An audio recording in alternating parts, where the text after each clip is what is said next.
Hi there, good evening. This is Scott at Scott Trades on Twitter with StockMarketMentor.com and your chart of the day. As you may or may not know, semiconductors have been holding up really well in this market. They were one of the first sectors to really break out and drag stocks higher. And so at Stock Market Mentor, we've been paying attention to a bunch of semiconductor stocks, and one that didn't really make a move that I have been watching is Lattice Semiconductor, ticker LSCC. Now, Lattice, as you can see, broke under the 50-day moving average back in April. Tested the 100 EMA, that's the black line here, and kind of found a bit of a support area. So it's using these moving averages as both resistance here and support here.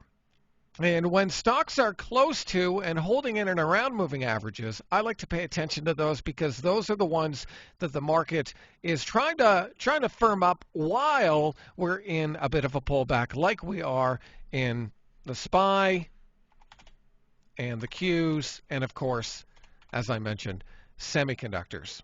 And so with Lattice holding near a pretty clear level, it's something I want to pay attention to. Now, dialing things in here, for most of the month of May, Lattice has printed a bunch of different higher lows. We have the low from back here in April, higher low in mid-May, and again, another higher low right around this level. So we're getting higher lows, it's finding support, and my thought is that if Lattice can firm up here and set up for a potential move higher, it could go further than the others because it got less extended the last time.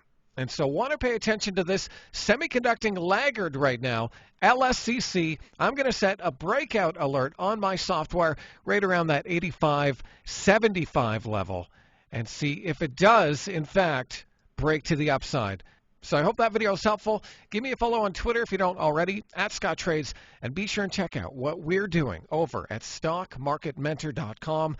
Take a trial, click the link, and hopefully I'll see you on the other side.